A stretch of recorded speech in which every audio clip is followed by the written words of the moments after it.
I don't understand why today is not a national holiday and everybody gets the day off. Is it not? No, it's not. People are It at home? should be. They've tried. I think they're actually trying to do that. There's some people in Congress that are trying to make it a national holiday. Play the Super Bowl on a Sunday. Monday should be a national holiday. I think we can all. You want bipartisanship? There you go. Look, we'll get up here. It was dark when I left. Dark when I came back up here, just like you guys. I'm fine with it. We get to talk about sports for a living. But for everybody else, like this should be a national holiday. I agree. And we control it. It's like the teachers in the school or the principal. You control what days we get off. Just let us get this day off, right? Can we? Who would disagree with that? Probably Russell Wilson, and then the same people that tell the teacher that she forgot to take up the homework right before class is going to end. What about if you're in the city and your team won, you get the day off. Everyone else has to go in. You want to talk about motivation? Hey. We're getting a lot better in the offseason. No, for sure. You talk about owners really caring at the end. But I really think it should be. We always talk about, we make fun of college football and the national championship being played on Monday, which is stupid. Yeah. It's a stupid day to play it on. I think we can all agree there. And I think we can also all agree that if we're going to play the Super Bowl on Sunday, which makes sense, because the NFL's played on Sunday. Look, we can shake hands and look each other in the eyes on that one and go opposite ways and feel good about it. But the Monday after Super Bowl Sunday should be a national holiday. I will die on that hill. If y'all want to start a movement, let's do it. We'll help spearhead it. We'll go march to Washington right now. The Monday after Super Bowl Sunday should be a national holiday. And I will die on that hill, David Cohn. Okay. Blaine? I'll sign it. You'll sign it? Put it on my desk. I'll sign it. I'll be like Trump. I'll just put it in front of the camera like a new bill. But here, I don't care. Even after the college football, let's just make the next day. If it's a Monday, whatever it's the Daytona 500, we could get a bunch of sports events and do. We would never work. No one would ever work. Who wants to work on a Monday? No one would ever work. Well, look, again, it's not about problem. all the sports. It's just if you're going to play a championship game in a sport like the NFL that is that popular, it's the most popular sport in the United States, the next day should be off. Let's do it. In Mexico, they can take a nap like an hour every day. Can we at least get Monday off after the Super Bowl? Goodness gracious. The Chiefs erase a 10-point deficit to beat the Eagles in Super Bowl 57. Northwestern takes down number 1 Purdue in college basketball, and we're taking your calls live at 8:15 a.m. Eastern. I'm Jake Crane, and it's the Monday after the Super Bowl, and this is Crane & Company.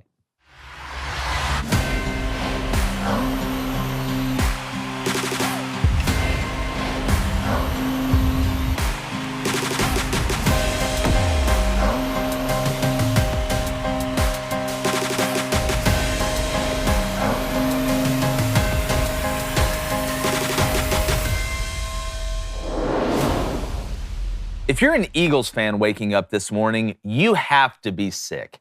Not because of one call here or there, but the fact that you had Patrick Mahomes and the Chiefs in a vulnerable position in the Super Bowl, but your own mistakes helped them snatch the crown from your head late. Now, that isn't to say that Mahomes and the Chiefs didn't earn it, because they did. But this year's version of the Philly special was a piping hot plate of breaking down in crucial moments. Now, offensively, Jalen Hurts was very good outside of a couple RPO reads and a fumble that ended up keeping the Chiefs in the game early when they were able to scoop and score it.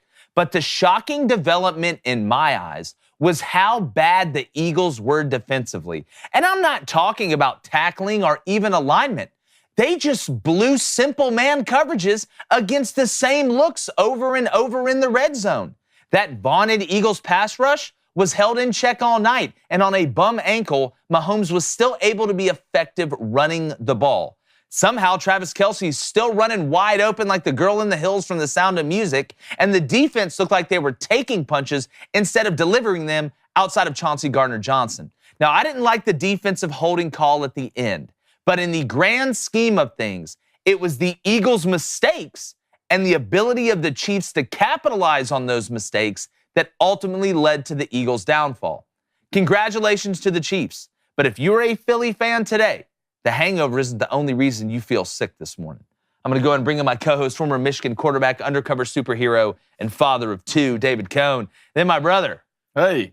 What's up, man? Blaine Crane, former Western State, Colorado wide Give receiver. me compliments on my end. And, grows a good beard every now and then. Of course. Yeah, good red beard. Decent speller with words under 7. I'm not bringing up anything letters. red hair related in this episode. I learned my lessons from yesterday. But, David, just kind of quick overview, your thoughts yesterday. I don't think the call at the end, number one, cost the Eagles the game. I didn't like the call because I felt like it was close enough to let it go, and you had been letting them play the whole game. It's kind of like when we watch basketball, college basketball especially, and you're letting them play the whole game, and then in the last 2 minutes, you want to call ticky-tack fouls to get them to the free throw line. Sure. I can understand both sides of it. People say it was a hold. People say that it wasn't a hold. I just feel like if it's that close, you let the game play out and you call it the way that you called it the whole game. But that was not the reason the Eagles lost. The Eagles had a lot of chances to punch KC in the mouth and go ahead and punch their lights out. And the longer you let Mahomes and them breathe, and you give them an extra touchdown and pretty much a second one on a punt return,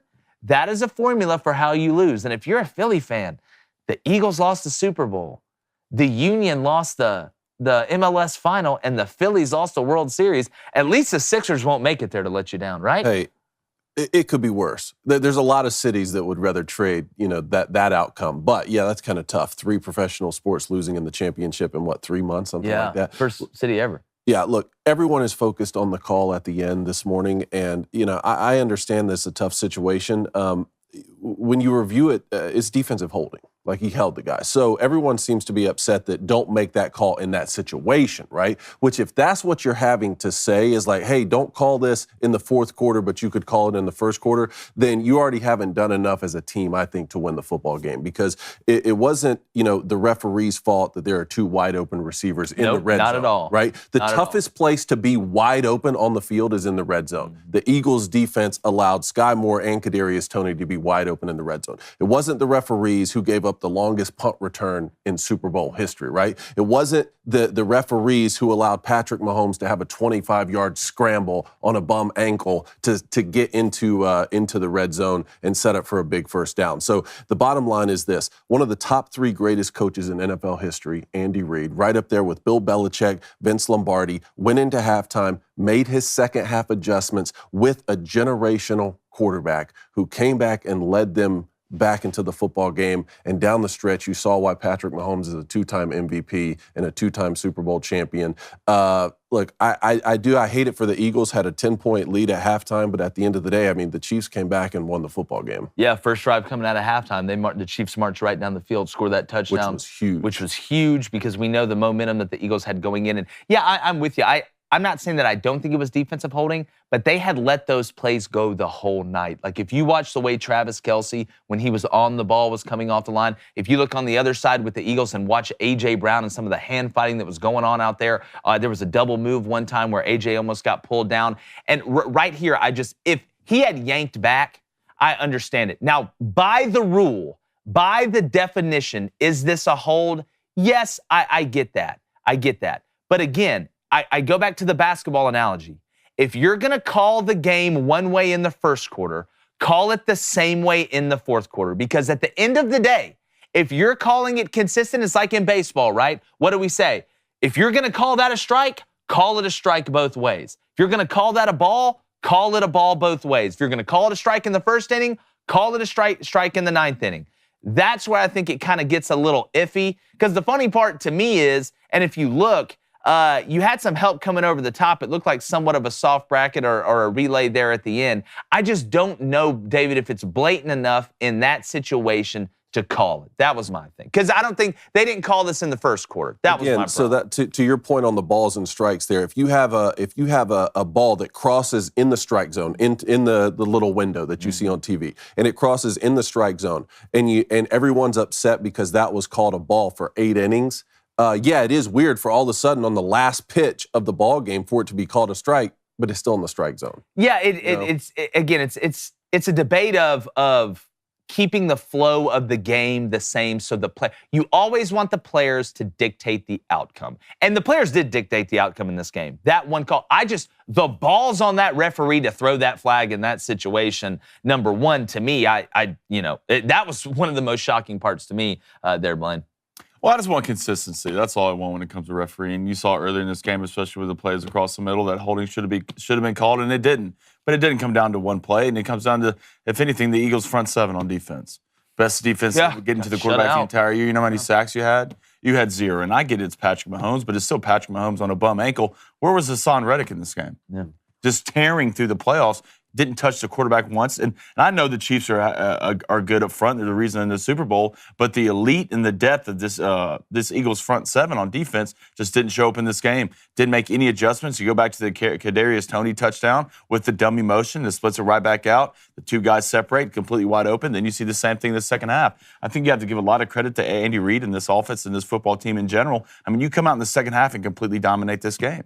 I believe how many points did the Eagles score in the third quarter? 3? 3. You know, so they scored 14. They scored 11 points. 11. So this is what you do when you have an experienced team that's been there before and a quarterback who's been there before. I watched Patrick Mahomes this entire game. I didn't see panic on his face at one point in this game, and that goes a long way. And the same thing with the coaching staff. We go back to that one drive with Nick Sirianni. It's 2nd and 5, and you throw it 2 times in a row. Then you go back to your identity late in the game when you're playing catch up. So credits to the Eagles, especially. I've been tough on the Eagles, the Chiefs, after they traded Tyreek Hill. Not as many explosive plays, but you saw Andy Reid have an entirely different offense and good enough to win the Super Bowl with not a lot of huge impact players on this offense. Let's be honest. I mean, outside of Travis Kelce, I mean, Juju's okay. Kadarius Toney was pretty good this year. I mean, Pacheco's coming along, but not a lot of impact guys. If you go to that other side of the offense, I mean, you have Devontae Smith. You have guys on this team. It's just amazing what Andy Reid's done with the Chiefs. Well, you looked at defensive touchdown, right? The defensive touchdown and the special teams setting them up to knock on the door at the 5-yard line.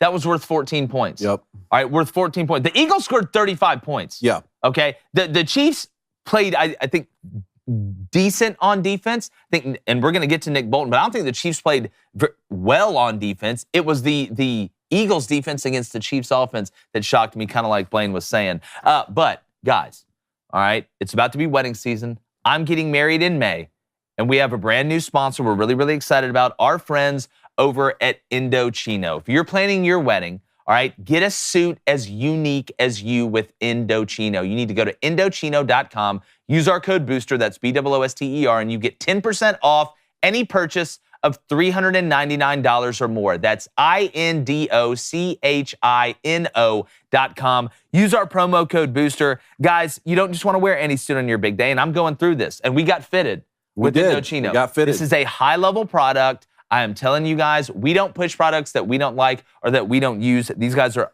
unbelievable when it comes down to getting a tailored suit for you. It is very, very professional. You can do it at home or in a showroom. You can set up a measurement profile on Indochino's website and choose fabric and customizations without even leaving the house. Or if you want to leave the house, you can book an appointment at a showroom near you and let Indochino's style guides help you and your groomsmen with every single detail. So go to Indochino.com. Use our code BOOSTER, that's BOOSTER. David, you were married once. How important is the suit? Still am. Still are. Oh, I got married. I had a wedding day. You had a wedding day. Yeah. We got fitted for these. When was it? Last week? Something like that. So, hey, those will be coming in soon.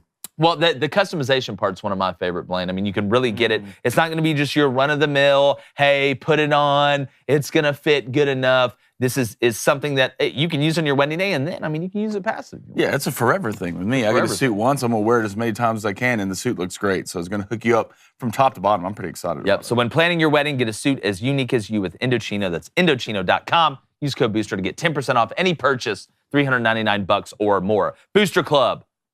Copperhead 22 $20 donation. Appreciate it. We got some crazy donations last night. We did. Let's keep it going. Congrats to my boys for coming back for the win.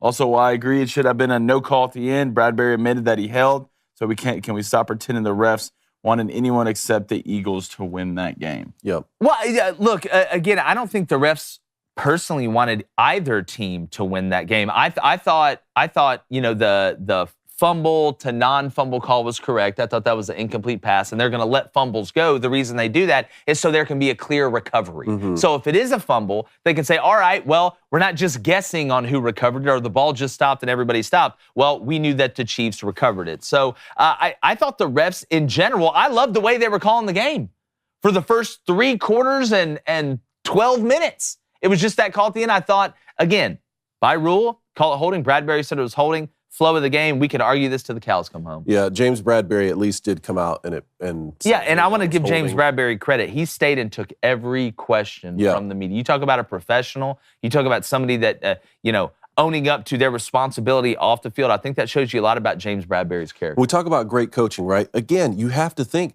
Andy Reid is putting his players in positions to get situations that, to get breaks like that. Hey, let's get Juju Smith-Schuster on a whip route against James Bradbury. Maybe we get a defensive holding call. Let's put a ball up to him on a wheel route, see if we get a defensive pass interference call. So again, coaching comes down to this, to try and get these situations and matchups that are favorable for your team. For sure. We saw that especially in the red zone. He's one of the best ever at putting the pawns in the right place.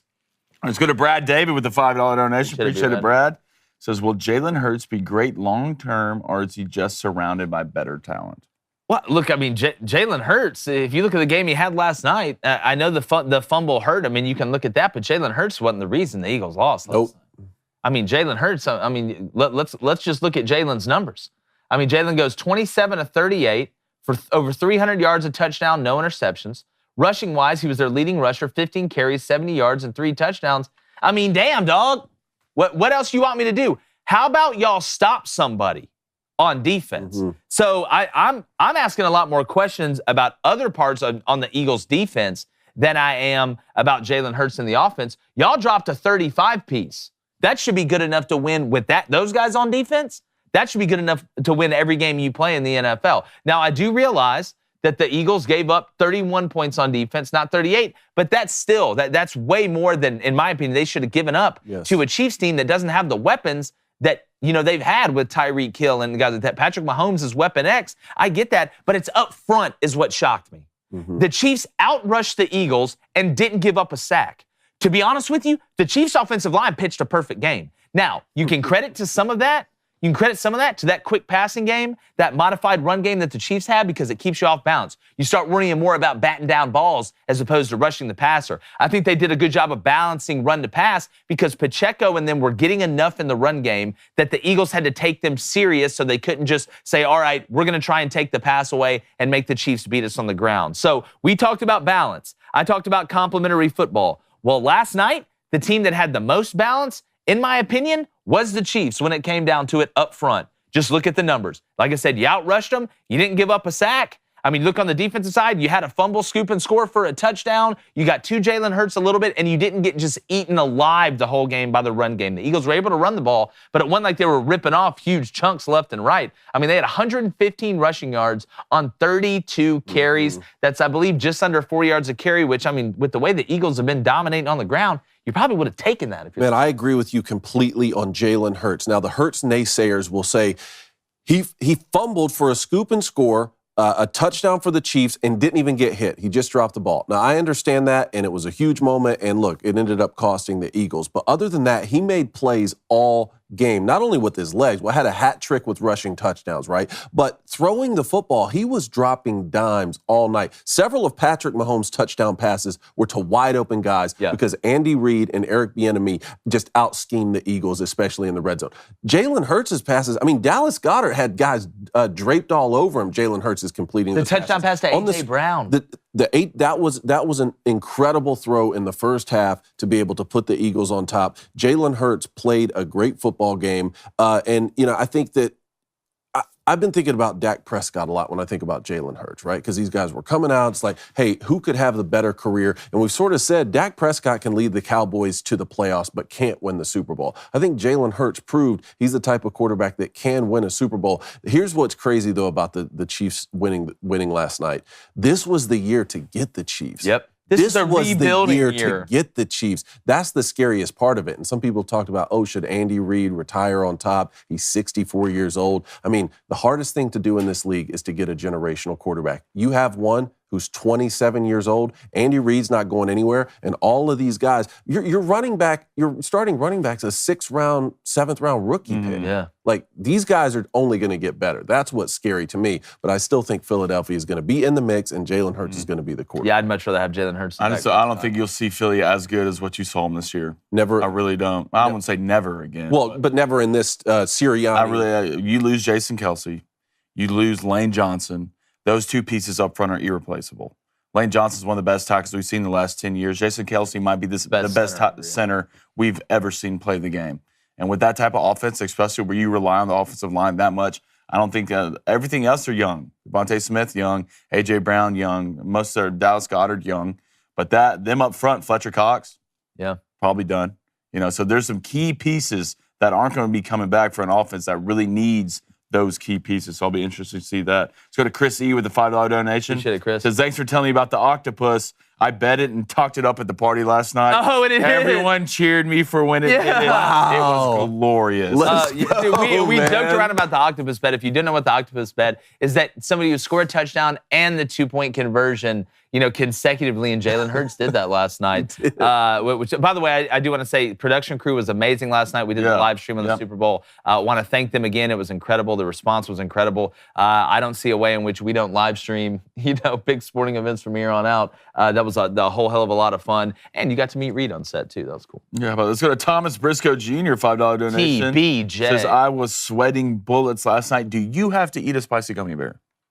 I don't ever remember saying that I would eat. I said I would never eat a spicy gummy or a spicy anything ever again. Find me on the tape where I said that. That's why when you brought that up yesterday, I was like, what the hell are you saying? Because somebody in the chat said that the spicy gummy bear is like 1 million on the Scoville scale. And I said I would rather get jumped by a group of dwarves with nunchucks than eat anything, like that spicy ever again. Ever. I like check ever him on that, again. Thomas. Yeah, no, you can go back and check the tape on that one. There's no way in hell that I agreed to that. All right, let's go to Texas Ed. He says, Jalen Hurts is still on a rookie contract. If Philly goes to drop the bag on him, they lose some of those weapons that makes Hurts look so good. Yep. Well, look, Jalen wants the bag. I get it. But I think Jalen realizes one of his biggest strengths is his supporting cast. That's the way it works in football. And he wants to continue this meteoric rise. He wants to continue, having this type of success. So is Jalen Hurts smart enough, which I think he is, to realize, hey, when I get to this next, when we're talking about dropping the bag, all right, maybe I don't go Prada or Gucci. I go a little bit cheaper so we can keep some of these auxiliary or ancillary pieces around me that I can continue to use, especially in the division that you're in. Mm-hmm. Because when you look at this division, when you look at everybody in the NFC East, the Cowboys, they're going to be there regardless of how many times Dak blows it. The Giants seem to have figured it out somehow, and it's not like they had a ton of pieces outside of Saquon Barkley on offense. It seems like they have their quarterback. And then you have the Commanders, Redskins, or, the commanding Redskins. I don't know, whatever you want to call them. We'll see. They're the same ones who, want to let Carson Wentz play in important games. I agree with you. I think Jalen Hurts is the type of quarterback to take that discount to make sure he keeps pieces around him. He's always been a selfless player. You go all the way back to college, looking at him. The best two rosters in the NFC are what? The Eagles and the 49ers. And they're able to have incredible rosters. Why? Because they're not paying top dollar quarterback money. The only problem is, at least the Eagles have their answer, and they're not paying top dollar quarterback money yet. The 49ers, who's that going to be? Yeah, no, it's Brock Purdy, Jimmy Garoppolo. I still think it's going to be Brock. It's just going to be interesting to see how they keep playing it. All right, one more before. Go to Mike RFF. It's a lifestyle, baby. He wants to know, are we looking at the new NFL dynasty with the Chiefs? Well, again, it's you could say the Chiefs have already been a dynasty. They've won the AFC West every single year since Patrick Mahomes has been here. He's now been the Super Bowl. He has 2 Super Bowls. All right, and again, this guy ain't old. All right, since some 33-year-old. That's racking it up on the back end of his career because he cracked the code. Patrick came in slinging absolute flaming arrows from on high. So they've won the AFC West every year. He's won 2 Super Bowls. He's been the league MVP twice and the Super Bowl MVP twice. I mean, damn. Dynasty. For real.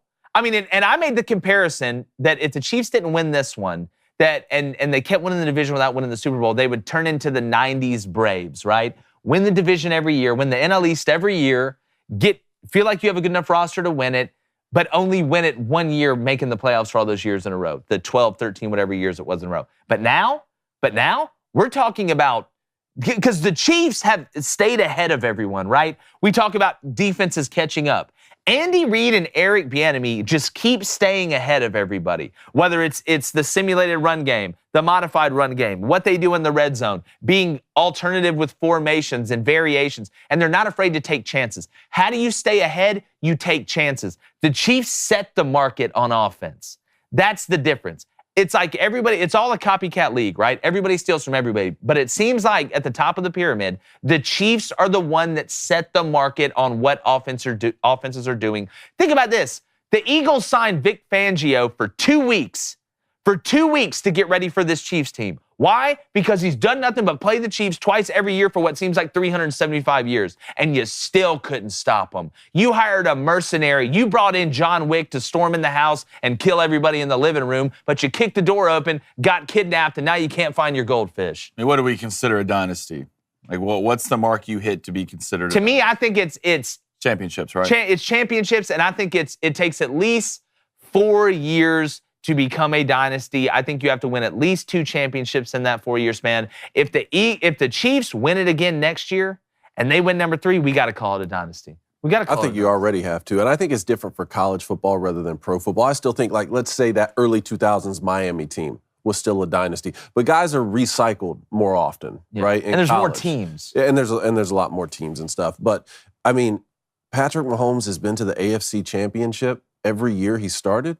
That's ridiculous, David. 2 Super Bowls. I mean, what Andy Reid has done over there is incredible. And, you know, for our lifetime, we've been fortunate enough to see Andy Reid and Bill Belichick sort of have this unbelievable rivalry between them, right? And when Bill Belichick had his generational quarterback, he was getting the better of Andy Reid. Yeah. Right? 6 Super Bowls? Like that's in a league of its own. That's in a league of its own. But now you see a situation where the offensive rules have, the NFL rules have benefited offenses a little bit more, and Tom Brady left Bill Belichick, and now Andy Reid has his generational quarterback. This train isn't stopping, boys. No, it's not stopping at all. And if you're a Chiefs fan, I mean, you have to be absolutely elated. I want to say this about Bill Belichick and the way the Patriots did it. It's funny. The Patriots didn't do anything on offense that nobody else was doing. Mm-hmm. They set the market on defense. Yes. It just goes to show you the beauty of the game of football. Mm-hmm. You can have one dynastic situation that is built primarily on great defenses, secondaries, and a quarterback that makes big plays in big situations and will check you down to death. Then on the other side, you have Dr. Seuss, the offensive, Doc Ock mind, doing, crazy things, setting the market on offense. That, to me, is the beauty of the game of football. You can be a dynasty in multiple ways, doing it different ways, which always keeps it fresh to me. That's why I love the sport. All right, let's get into a little best and worst from the weekend. Remember, we do have live call-ins starting at 8:15 Eastern. All right, so get ready to call in. We want to hear your thoughts on the Super Bowl and everything. But, Coney, a little best and worst. Go ahead. What you got? All right, my best. I want to start with my best, the Chiefs' offensive line. Creed Humphrey, a guy we interviewed down in Fairhope before the season. What an unbelievable performance by every single one of those guys. You outrushed the Eagles, and you kept their hands off a beat-up Patrick Mahomes. The reason the Chiefs won, in my opinion, is the offensive line, if you really want to boil it down to one thing. I know Patrick Mahomes won the MVP, but you're throwing to wide-open guys, and you had time to throw. Not only did you have time to throw, you had time to extend the play through the pocket. How many times in crucial plays on offense was Patrick Mahomes able to step up, step to the side, step back up, and find Travis Kelce? They gave Travis time to wade through the trash. They gave guys time to get open. The offensive line was the key to the Chiefs winning. The game's won and lost up front. And then Nick Bolton. I tell you what, he's the best Bolton since Michael Bolton. The dude was everywhere in the pass game, in the run game, open field tackling, calling the defense. I watched Nick Bolton line up and kick people's ass at Missouri for a while. And you knew he was going to be a good player. But what a great find by the Chiefs. You have a true Mike linebacker just from, in general, from calling the defense, helping guys get lined up, seeing the run game, somewhat containing Jalen Hurts. I know Jalen had a big day, but every time they needed a stop, it seemed like Nick Bolton was the guy. And who picked up the fumble and scored it, somewhat caused it, you could say Nick Bolton. I want to give my hats off to him. But my worst, the call at the end for what I said earlier, because it was different than the way the game was called. I felt like the ref inserted himself, even though technically it was holding. Technically, you didn't call it for a quarter and 3/4, so you should have kept it going. And then the lack of funny Super Bowl commercials. I got to get this off my chest. We get offended today by everything. We see this in comedy all the time. We get so offended by everything that nothing can be funny anymore. Nothing can be funny anymore. Like, it would have been hilarious if somebody had done a commercial making, or Sam Smith would have done a commercial in some crazy outfit making a joke. Like, that would have been hilarious. I would have laughed at it, but we get too offended. All right, and just number 2, just because you put a celebrity in a commercial does not make it funny. That was the overarching thing last night of commercials in the Super Bowl. Let's just throw a celebrity in there, and we don't have to have a funny script. We don't have to have a funny premise. Let's just throw a celebrity in there. Throw Will Ferrell in there. It'll be funny. That commercial was hot dog water. Ben Affleck at Dunkin' Donuts. Absolute trash. Just because you throw a celebrity in there doesn't make it funny. All right? It's sad because the Super Bowl commercials just aren't going to be funny anymore. And because we're just going to keep getting more offended. You know, I'm just surprised every commercial wasn't brought to you by Pfizer or Roger Goodell's lawyer. Like, I'm pissed off because I used to love watching the Super Bowl commercials. And y'all ruined that for me too now. I don't see a reset when it comes down to it. And it upsets me. My best from the weekend was the entire Super Bowl experience. Look, it's no secret. I've been frustrated with professional football for the last couple of years. I even gave up watching it for a few seasons. And while there's something in every event that we can all roll our eyes at, I thought from top to bottom, the NFL put on a good show last night. I really did. From top to bottom, I mean, starting with Chris Stapleton singing the national anthem. I mean, that is incredible. That was so good it should be a tradition. Just have this guy do it every time. Sure. Best voice in country music. Even to the halftime show, which you guys know, I'm quick to tell a halftime show to get off my lawn. Yeah. Rihanna up on stage. Look, not trying to be the halftime show can be second fiddle to the game. That's what it's there for. You don't need to make it the spectacle. You don't have to dress up like Satan. Exactly. Yeah. Thank you. You know, so I heard some people saying Rihanna's halftime show was so mid, to use Blaine's term. That's fine. Everyone was fully clothed and didn't have devil horns on. That's a win to me. Yeah. She got up there and sang some of her greatest hits. That's all I need from a halftime show. And then moving on to the game, a fantastic game. I understand the call at the end sort of, tainted the Super Bowl in some people's eyes. But to me, a 3-point contest at the very end, a great experience from top to bottom. As far as the commercials, I actually laughed at a few. The Bush Light one was funny. The Bush Light one was funny. The Downey McBride. Well, that's because you actually got somebody in there with a script that was being themselves, like Kenny Powers. That was Kenny Powers. You can call him Downey McBride. That was Kenny Powers. We all know they're playing. But you know what? On the commercials, I did laugh at a few. We were doing a show, so we can't pay attention to every single one. I'm sure there was plenty of bad ones. But the commercial length wasn't bad to me. I thought they got that right. Wasn't we just sitting there? You and I were talking the other day. Football has become unwatchable. Not even at just the pro level, the college level. I can't even watch the amount of game anymore because every commercial break is 10 minutes long. I thought they did a good job with that. Top to bottom, I think the NFL put on a good Super Bowl. Hey, 2 Jesus commercials yesterday, which was refreshing. Yeah, it really was. I couldn't believe that. Well, they had to make up for it. They had to balance it. All right, my best and worst. My best, I'm sorry for Travis Kelce. I mean, I think you really have to watch this guy. You're probably seeing the best do it. If I had to pick a tight end right now through the ages of NFL football to be my first-round guy, the guy I want the most, it'd be Travis Kelce. Yeah. I don't really think there's one who, at the end of the day, I know he has Patrick Mahomes, is going to be close to what Travis Kelce has done. So that is my best. Another one of my best, we're going to go a little college basketball here. Give me Missouri. At Tennessee, I don't know if anybody hitting the buzzer beater. Hitting that buzzer beater, coming back late in the game. It's a really Tennessee thing to do, to blow it late. Hits a huge three. The bench went crazy. It was crazy to watch. Tennessee's lost 2 straight games on a buzzer beater. Vandy did it to him the week before. Or the game before. Hurts. But you know what? Maybe you're getting it out early this year. You're a Tennessee fan. That's interesting. Maybe you're getting it out early. That's interesting.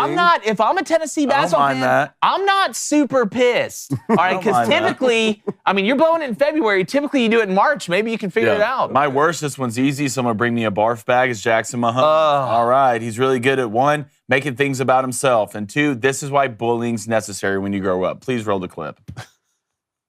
You could bet that, never gotta sweat that.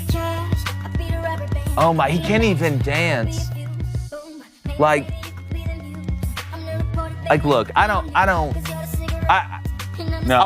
got just go, Blake. Get him, dog. See, Get him, this dog. is a guy who wants things to be about himself. And this is a generation we live in. No, we're not going to celebrate with my brother who just won another Super Bowl, which is probably one of the hardest things to do ever when it comes to football. Nothing. But I'm going to come over here and do a TikTok dance and make it about me. This is why somewhat bullying needs to be necessary growing up. It shapes you. It puts you into life to where you can handle life and really be a grown-up about things. But this is the society we live in today. The younger generations are doomed. You want to know why China isn't nervous about sending balloons over here or anything? Because these are the people that are going to be left to protect us. We're going to go from guys storming the beach at Normandy and being dropped out of planes behind enemy lines to Jackson Mahomes.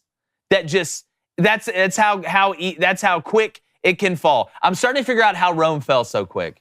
They just had a bunch of people out there doing TikTok dances in front of the Senate while somebody came and just took them over. Like, I'm with you, Blaine. Like, look, bullying is not a great thing, but sometimes it is a necessary thing. And somebody needs to bully Jackson. If I'm Patrick Mahomes, if I know that would never be you. Yeah, you think? But if that was you, we would have you need to come sit down and I need to talk to you. What would you say to as Blaine? your older brother? I would sit you down and I would say, listen, number one, you're embarrassing everybody in the family. As much as I've elevated us as our father, who was a really good player, and then me has elevated us, you are knocking us. And some people say, oh, it's harmless. No. That's embarrassing. That's cringy. So I'm going to need to sit you down. Maybe I need to slap you a couple times. It makes it about himself. And one, I would never do such a thing. And even if I did do that, I'd be scared that my dad would come out. That's what I'm saying. To whip my ass from top to bottom. And I know some people just have those family members, right? There's always one in the family. But still, that's why when you get them young, right? Yeah. You raise them the right way young, so when you get to that age, you don't have to worry about stuff like this. Jackson Mahomes, this isn't about you, right? This isn't about you at all. If you weren't Patrick Mahomes' brother, nobody would give a rat's ass what you're doing. Nobody would behind care. a phone. And I hate that people pull against the Chiefs and Patrick Mahomes because of what his brother. That's another thing I'd tell him, Patrick David. Mahomes is up here. I mean, like, look, maybe the best you've ever seen. I'm not talking about just a good quarterback. I'm talking about off the field. When's the last time you heard of Patrick Mahomes getting in trouble off the field? No, drama or controversy. Nothing. I hate the fact that everyone pulls against Patrick Mahomes because of his family. I know. That's another thing I'd tell him. 20% of my haters are because of your tomfoolery. My last worst is what the hell's going on in Montana? What's going on? You talking about, What's going on, guys? it's got to be a balloon, right? They say it's not a balloon. Multiple things. We already shot down a balloon, and we said it was a balloon. These are unidentified. They won't tell us what they are. Jets are scrambling back and forth. Things are blowing up in Texas in the sky. Well, that's the great part about going on? this. It's like I told you, I've been writing little letters and putting them in balloons and letting them go to the aliens, telling them how, look, I don't want no problems. You know, y'all can, what y'all need. Wait, you've been doing what now? You're writing letters. What I have done since I'm 10 years old, at least twice a year, once in the spring and once in the fall, is I write a letter to the aliens saying that I come in peace. If y'all are beefing, if you're beefing with us, it's not because of me. And I put it in blow up a balloon, I put it in there, and then I let the balloon go. Dang, you're going to make it out. Dude, I'm telling you. Did you ever write anything about me in there? Did you say, hey, my friend's David? One time, but it wasn't good. I need to write a new one. Dang it. So other kids were writing letters to Santa. Yeah, no. You were Santa thinking ain't about saying your this. future. Santa ain't saying he's one of them.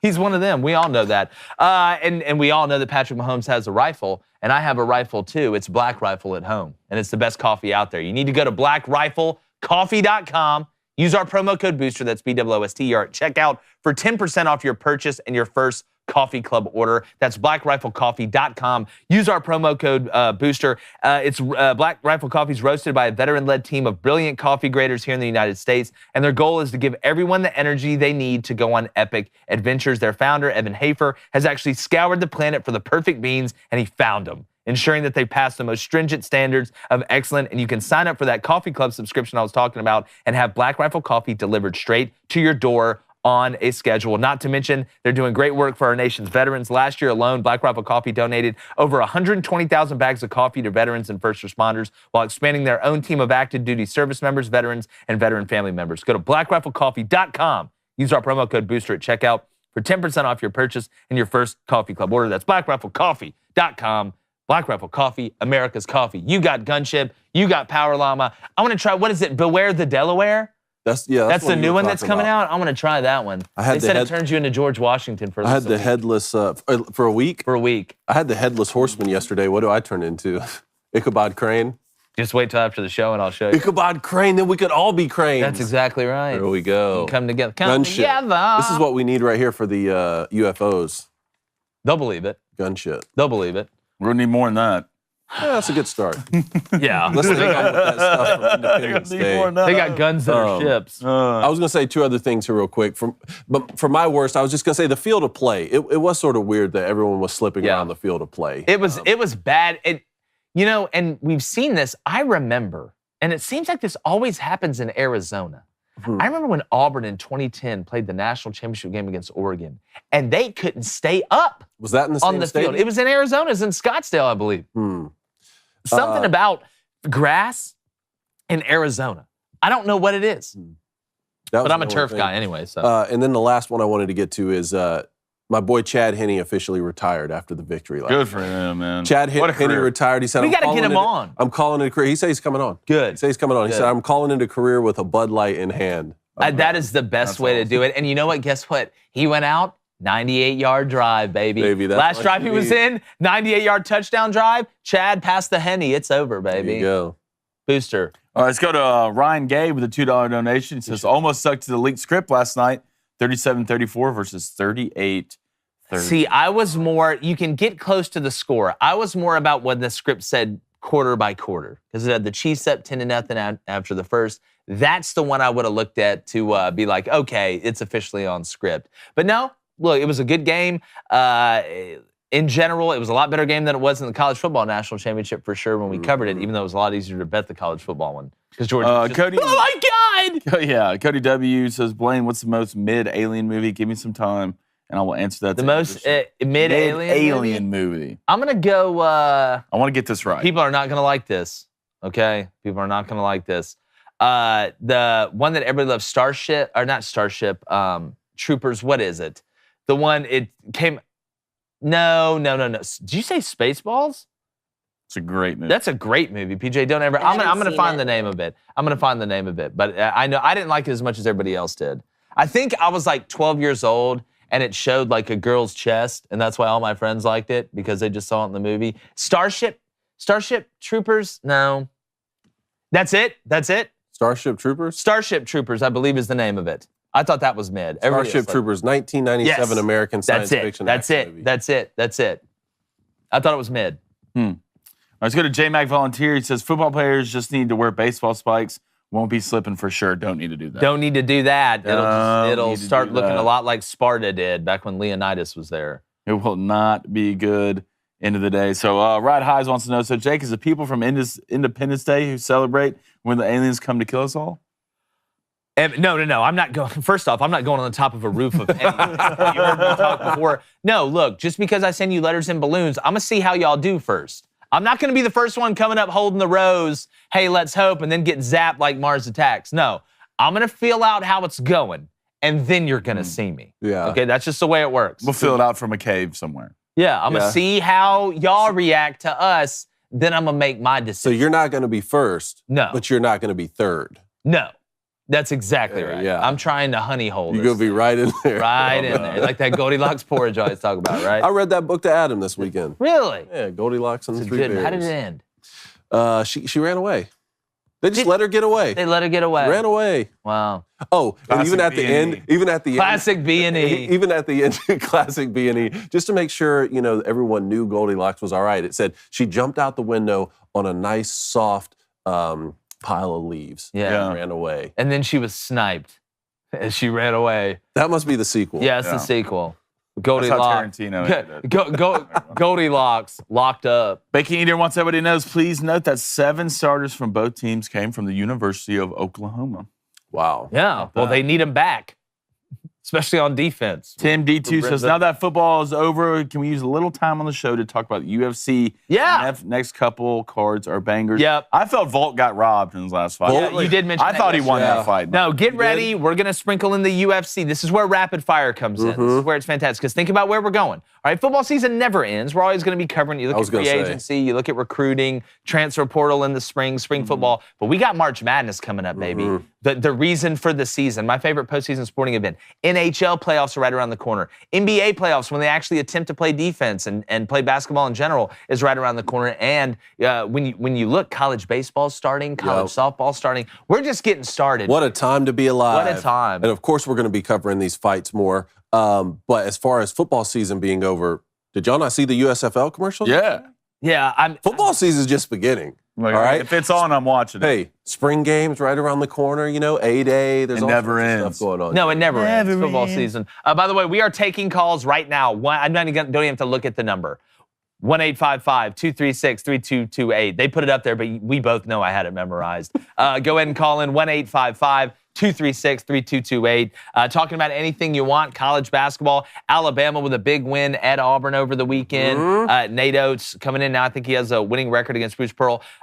Alabama's like the best basketball team in the country right now. Well, Northwestern topped Purdue. That was one of the things I was going to get into. Northwestern beat Purdue. And what was crazy is Purdue was up 37-30 at halftime. Purdue got outscored by Northwestern 34-21 in the second half. Do you know what's one of the craziest stats in sports, or just kind of like little antidotes that I heard the other day?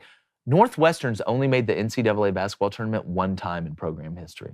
Isn't that shocking? That just shocks me. Interesting. Like, I feel like Northwestern's been to the tournament a lot. I feel like they're one of the sneaky teams, but they've only made it one time. But yeah, it's a huge win for Northwestern, looking like they're almost cemented basically in the tournament. That Big Ten, man, it is just an absolute fist fight trying to get through that bad boy. Yeah, it is. And people were asking me if I thought Michigan was going to make the tournament. They had a great opportunity to beat Indiana the other day. They were up on Indiana. Indiana came back. Trace Jackson Davis just absolutely. I don't know if Auburn's going to make the NBA player. unstoppable. Yeah. Yeah. I mean, No, Trace Jackson's for sure. The fact that he even came NBA back player. this year. Yeah.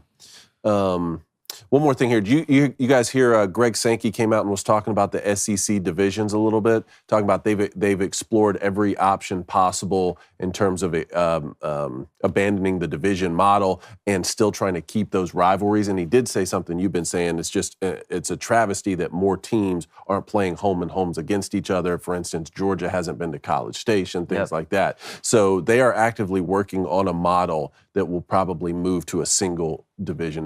That's where we're going, because you have to. You basically have to, because you get to the point where you have super conferences and all these teams, you're going to have 8,412 tiebreakers trying to figure out who the hell won the East. Like, it just makes it's a lot cleaner to me, and the scheduling is a lot better. Here's what I say about rivalries. They're going to keep the main rivalries. Auburn, Alabama isn't going anywhere. Georgia, Florida isn't going anywhere. All right, now, none of these big, the Egg Bowl isn't going anywhere. But you may not get an Arkansas LSU one year. Like, there are some rivalries that are going to have to take a back seat every now and then. But while it's just like energy, right? Can neither be created nor destroyed. Whatever that is. I listened for like 10 minutes in science class. That's I what thought they I say. heard him say it. But rivalries aren't like that. New rivalries can be created off one game. Like, while you may lose a rivalry for a year, you may create another one, because we're going to see teams play each other that haven't played each other. Then you got Texas and Texas A&M coming in, or Texas A&M are already in the league, and Texas coming in, Texas and Oklahoma coming in the league. Rivalries and good games aren't going to be a problem, fellas, when you have 16 teams outside of Vanderbilt that are pretty legitimate. And Remember when Texas and LSU played? That felt like hate. No, how about Texas and Arkansas? Hey, no, Texas and LSU in that game, I believe Texas won it. But LSU players drinking their Gatorade on their sidelines, getting into it before the game starts. There's something that's already going a little bit there, and I can't wait. No, I think it's going to be more with Texas than Oklahoma when it comes to rivals. Texas is going to have to piss a lot more people off than Oklahoma. Here's a sneaky one. Oklahoma and Florida. I think that could end up, I know geographically there's no, really connection, but for some reason, I just feel like that could turn into a rivalry. It's going to be fun all the way around. Here's what Greg Sankey said. With the prominence of our universities, the strength of our football programs, the visibility of our teams, we should be rotating our teams through more frequently. So those have been my two objectives. We have focused most recently on a single division format. We've been intentional about discussing our ability to have annual rivalries played or rivalries played every other year. We haven't arrived at a destination between 8 or 9 conference games each season. The number of games will facilitate the number of annual games that take place. Yeah, you're going to have to go to a 9-game in-conference schedule, right? I mean, you're going to have to. I mean, you have you're going to have 16 teams now. I mean, playing a conference schedule that you play half the games of the teams in the conference just does not sit right with me. That extra game is huge across the board. That extra game could be the deciding game and will be the deciding game among a lot of factors. And it's the best way to do it. It's just, it's a math problem, right? The more teams I add to my conference, the more conference games I have to play. It's just, that's the way it works. 2 + 2 = 4. At least that's what they tell us. All right, let's go to Mike RFF. It's a lifestyle. $5 donation. Appreciate it, Mike. Brother. Says, what's up, fellas? It's a lifestyle. You're damn right. Why did the Duke versus Virginia game go into overtime? Filipowski got fouled before time expires. Ref collusion? I don't know. He definitely did get fouled, but if you're trusting the refs to make the right call in the end of the college basketball game, good luck, buddy. Yeah, I will say this as somebody that had Virginia -6, they won in 7 in overtime. Thank you, appreciate that. But no, he did get fouled before. That was a missed call. And look, again, guys miss calls sometimes. Okay, guys miss calls sometimes, but every missed call is not created equal. That was a bad one. And when you have replay, I feel like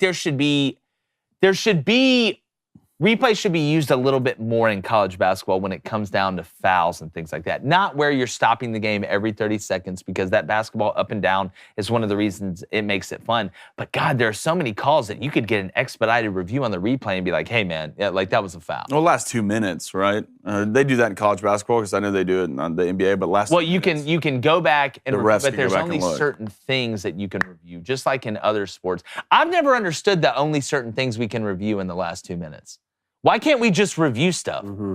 Why are we like, no, you can't review that, and you can't review. How about, did the ball go out of bounds off who? Yeah, we can review that, but you can't review this certain thing? Like you can't, why don't we just be able to review all of it? I don't get it, especially in the last 2 minutes. Not for the whole game, but in the last Well, 2 that should be able to be reviewed as a common foul. Like if you can't review a common foul, then what the hell do you have? Well, no. So they here's the thing. They're not going to review whether it was a foul or not. They're going to review whether it's a flagrant foul or a common foul. They can't go back, unless I'm mistaken, and say, wait, let's go back and look at this. Was this a foul? Hey, it was a foul. Put him on the free throw line. They can't do that. But they go back and say, did he get hit in the face? Because is it a flagrant 1 or is it a flagrant 2 or is it a common foul? The fact that we can't go back and look and say, all right, he fouled him, kind of blows my mind. They can do that in the NBA. They can they can go back and look and see if you were in the cylinder or not when you're taking a charge. So why the hell can I not go back and look if you hit my arm? Yeah, how can you not go back and review whether it's a common foul or not? No, you don't. They can't. That's against the rule. That's stupid. Let's go to Travis Elrod, #AskCranium. Did you see the buzzer beater from Northern Arizona to beat Portland State? That is the best buzzer beater I have ever seen. That was crazy. I did not see that. Oh, my goodness. That was crazy. I think there was 0.4 seconds left on the clock. Dude just threw it down the court. The guy caught it falling down, threw it up, banked it in to win. Well, it's like they just hit basically a buzzer beater before that. I saw a team, I think it was called Rowan, that was down 5 points with like 4.5 seconds to go. Dude hits a corner 3. The other team inbounds it, so they're down 2. They throw it in, tip it. Guy catches it as it's going out of bounds, turns around and throws it, hits the 3 to win the game. They scored 6 points in like 4 seconds. Look, I'm telling you, March Madness, it's coming. But we're starting to see those buzzer beaters, right? And right now, unfortunately, it seems like it happens just against Tennessee, but it's going to happen across the board. I'm excited for it, man. I love high-level, high-intensity, last possession, last-minute college basketball for the win. I can't wait. One more story in college basketball. Did you guys hear that New Mexico State has canceled the remainder of their college basketball season after reviewing a police report that cited 3 players for false imprisonment, harassment, and criminal sexual contact? Like, I don't know what's going on here, but when it's serious enough to cancel the remainder of your college basketball season. For 3 guys? It's said that they reviewed a police report that cited 3 players for this. There may have been some players before that, though, too. I didn't know if you guys heard anything about this story. Now, I saw the snippets of it. Like, New Mexico State's, like, done things in the NCAA tournament, too. Like, they're a problem. Yeah. Typically, like, but to cancel the whole season, I mean, typically you see that for disease, not criminal action. It must be horrible. I mean, are they out of players? This action is clearly needed, especially after receiving additional facts and reviewing investigation reports related to the hazing allegations involving student athletes on the team. Hazing has no place on our campus, and those found responsible will be held accountable for their actions.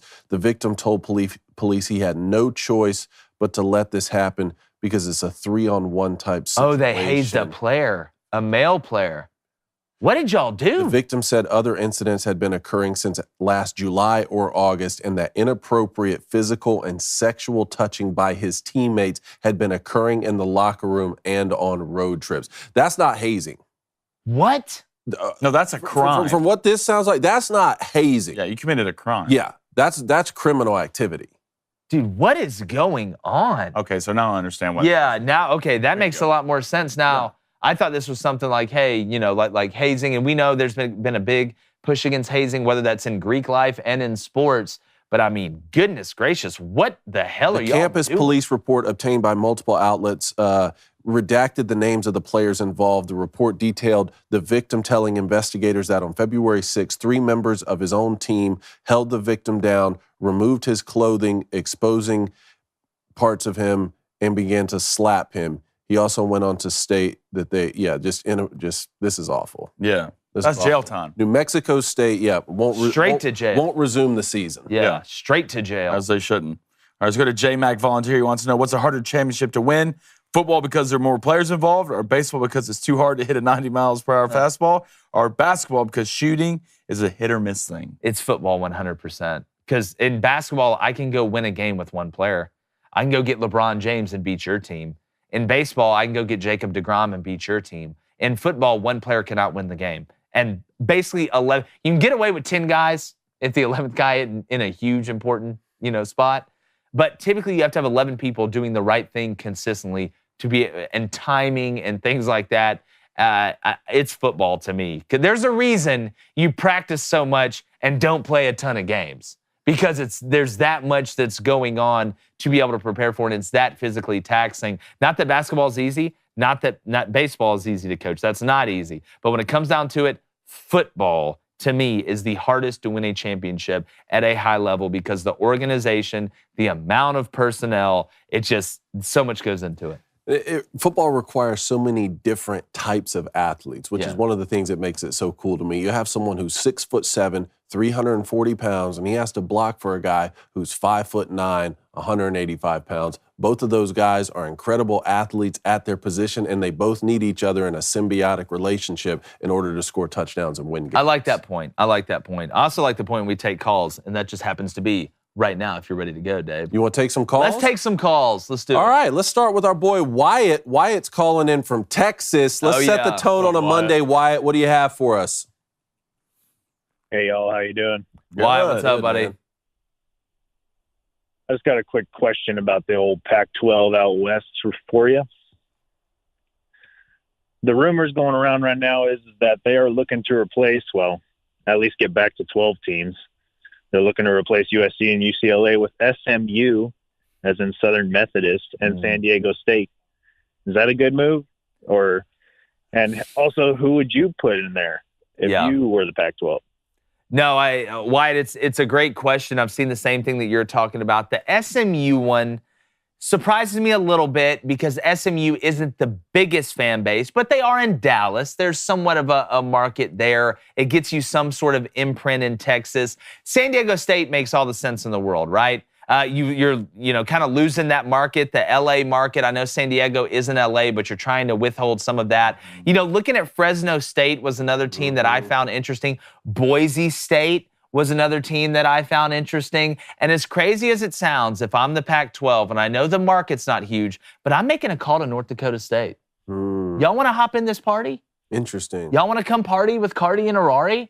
I mean, I feel like there's some other teams out there that I would put ahead of SMU, but I would love to see it for Rhett, because I think he is the right guy out there. It's going to be interesting, though, because the Pac-12, remember, we left the Pac-12 for dead. We left the Big 12 for dead. They're both surviving. And really, to be honest with you, the Pac-12 going into this next year, probably the last year they're going to have USC and UCLA, it could be the best year the Pac-12 has had in a long, long time. So when we're talking about adding teams, Boise State, North Dakota State, San Diego State makes sense. SMU is very interesting. You got Fresno State right there. I know our buddy Caleb Nail wants Fresno State to go into the Pac-12. So it's going to be interesting to watch. But it's market, just like anything, right? It's markets, it's fan base, and it's eyes on screens. I agree with you. I like those moves, man. San Diego State, Brady Hoke has done an incredible job there over 2 different tenures. New stadium, Snapdragon Stadium, out of Qualcomm now. I had forgotten about that. That's another good point. SMU also makes sense. I'm surprised Fresno State hasn't been more in the conversation, because I, like you, have thought Fresno State would be a good pickup. It just makes so much sense there in Northern California. It's interesting to think about, would you ever go for like a Gonzaga, right? No football program, but Pac-12 also prides themselves on basketball. The Pac-12's trying to get Gonzaga. Yeah, so they've tried to get him in basketball. Move. We see Syracuse in the ACC in basketball, not in our Big East. I'm sorry. We've seen We've seen the way that's like Notre Dame, not Syracuse. Notre Dame in the ACC in basketball, not in the conference in football. So it's doable, but we got to look at the football. Maybe Alabama or Georgia. Maybe both of them. Just want to go on. Maybe Auburn. Pac-12. No. Yeah, Alabama and Georgia go out there. Either way you cut it, brands, this next season in the Pac-12 is going to be. Look, geography doesn't matter anymore. Legit. Yeah. USC and UCLA's in the Big Ten. And I hate that. I hate that. But Wyatt, we appreciate it. Thank you, Wyatt. Appreciate it, man. All right, let's go to Anthony calling in from Clarksville, Tennessee. Anthony. What's up, man? I'm a Panthers fan, and I'm absolutely horrified at some of the projections I'm seeing that they're going to waste a top 10 pick on a guy like Will Levis. Oh, no. Will Levis, he's a solid guy for college, and who knows, maybe down the road he'll pan out at a quarterback. Do you guys think he's worth the top 10 pick? No. I think Will Levis is going to be the biggest bust at quarterback in this class. And somebody's going to reach for him because guess what? He can throw it really hard and really far. Well, if that was just the case, why do you think there's a lot of guys in the long drive contests in golf that don't play on the PGA Tour? Because they can just hit it really far. But that's not just the position of quarterback. I don't think he can throw the changeup. I don't think he makes great decisions in or outside of the pocket. And I think he runs like he's the size of Josh Allen, but he's not Josh Allen. I don't like that combo. I think your quarterback's already there. And I think his name's Matt Corral. That's what I think personally. So, look, Frank Reich, I'm telling you, if you go after the quarterback decisions that Frank Reich made at the Colts, if y'all go in and draft Will Levis, I'm gonna start really feeling get in my bag about Frank Reich and how I thought Steve Wilkes should have got the job, in my opinion.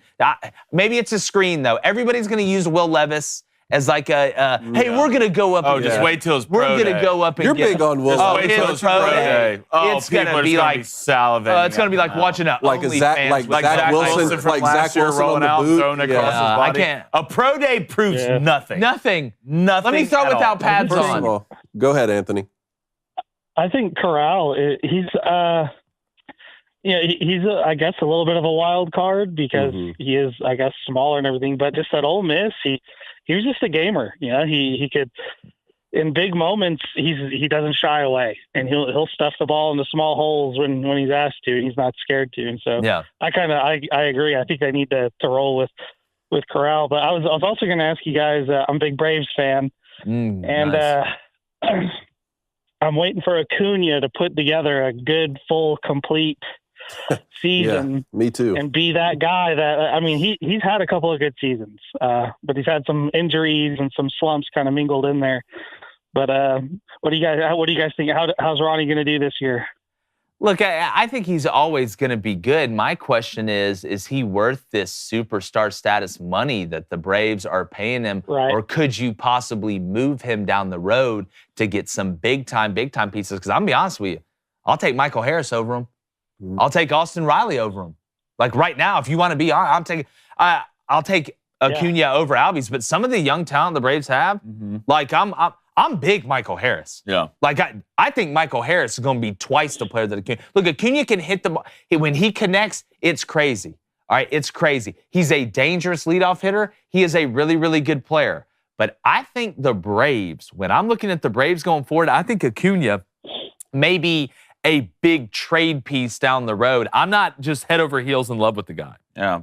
Come on down, Acuna. He's not going to the Come on down, Acuna. I think the biggest thing in the back of Acuna's mind is saying, man, the Braves won the World Series without me. Yeah. I can't let that happen again. We need to go get one when I'm the MVP of the series. I think that's how. I think he'll look a lot better in pinstripes, to be honest. No, I don't think so. But also on the Will Levis situation, boys, here's what's going to happen. Will Levis, all of the quarterbacks who make the Pro Bowl are going to go play golf at Pebble Beach instead. Will Levis is going to be the fifth alternate, and he is going to shine in the skills competition, throwing the ball through balloons and such. That's what's going to happen. Well, again, if you're a Panthers fan, that someone reaches before you and go and get some. So you're not Smells forced like to the make Colts. So you're not forced to make that mistake. Smells like the Colts. That's what you want. Because it looks Colts like are at Steichen's 4. about to. Colts are at 4, though. Yeah. Where are the Panthers at? 9. 9. That's what I'm saying. I think the Colts may take him off the board before the Panthers even get there. At that point, though, if you're taking at that I'm point, telling the you, Colts David, would have to take I'm Will telling you, Levis David, before C.J. Stroud. Look, here's what's going to happen. You're going to have Transylvania's Maybe own C.J. Mel Stroud's Kiper out the here first two just picks. pushing this guy I'm like not a seeing- Pfizer syringe. I'm seeing C.J. Stroud to the Colts at 4 in some mocks. No, yeah, on some mocks, but I think C.J. he's Stroud going gonna make it to picks. 4. I think That's he's well, going that's first two it's a picks. legitimate I think he's question. going to be but probably. Technically. Well, I think the Bears are going to trade that first pick. I think the Bears are going to trade that first pick. and And that's when you Bryce- get worried about the Colts. Is that who they traded with? Yeah. And the Colts and then go you're get Bryce left Young or looking at C.J. Will Stroud. Levis. Yeah. All right, Anthony, thanks so much Appreciate for calling. it, Ant. And go Braves, buddy. Yes. All right, let's go to Not pop. Jeff. Jeff calling in from Jeff? Arizona. Jeff, go ahead, man. Hello. So I don't know a lot about football, but what I'm going to say is second quarter, those Eagles were throwing it penalties left and right. And so my question is, this is the James Bradbury situation, the holding situation. Mm-hmm. I think that was ridiculous. What's your opinion on that? And would you have called that holding? Yeah. Now, Jeff, it's a great question because we talk about, and Blaine said it, I want consistency, right? I want the game called in the fourth quarter and at the end like you called at the beginning, and not just in football. If it's a strike, if you're giving the pitcher a couple inches on the outside corner, okay, give it to both pitchers and do it inning 1 through 9. If it's basketball and you're letting them play down below the goal, all right, let them play in the first half and let them play in the second half. My problem is when it gets to big moments and you've been calling the game a certain way, that you stop doing it, and just because it's a big moment, you throw a flag. Technically, by definition, was it holding? Yes. I'll give you a hint. There's holding on every play. I'd be willing to bet you every bottom dollar little orphan Annie has that somebody on the offensive line was holding somebody on the defensive line during that play. But the game was called a certain way, and you called it different at the end. That's my problem. Now, having said that, did that one play cost the Eagles the Super Bowl? No, there's a handful of plays typically, but in my opinion, the referees interrupted the flow of the game. They interrupted the consistency and the way they were calling the game, which makes it really hard for the players and confusing for the players. So I'm with you. I thought it was a bad call. I wouldn't say ridiculous, but I feel like, again, you went against the way you were calling it. Ticky-tack. And as a player, it's ticky-tack, and it makes it harder for me to play. No, I would agree. Yeah. I mean, because consistency, that's all I want. That's all I want. If you're going to call it one way, and you can go back to multiple plays, especially over the middle when it comes to the passing game. I saw multiple holdings that didn't get called, right? Going both ways, The grab on in the both back, sides. going both ways. So if you're not going to call that in the first half, in the first quarter, when it's not as much on the line, but you're going to call that in the fourth quarter when everything is on the line. I'm also probably not throwing the flag in that situation, but at least the referee and the NFL can say the call was defensive holding and the defensive guy held him. Yep. So at least it's not like some fabricated made-up situation. Look, it was in terms of like the NFL, like this proves the NFL is rigged or there's a script or something. Look, the NFL has an incentive to want certain teams in the Super Bowl. I get that because it's Market. look, they have an event to broadcast, right? Yeah. They have an incentive to make sure games are close at the end, which this one was. There's really no incentive once you have a 3-point game in the final minute to like call down to a referee and say, hey, we want to make sure the Chiefs win. At that point, there's no upside in that. You've already gotten everything you want. 2 great teams in the Super Bowl, and it's a close game, and all your ad revenue and inventory and all that kind of stuff is sold out. But so I don't buy into this that the NFL is rigged or this ruined a thrilling Super Bowl because it was that. But I'm probably leaving the flag in my pocket on that definitely. one. Jeff, man, thanks. Appreciate it, Jeff. Thanks, Jeff. Thank you so All right, much. Let's go to John. John calling in from Auburn. Oh, a place really? you guys know. John, Wow. go ahead. Good morning, guys. Happy Monday.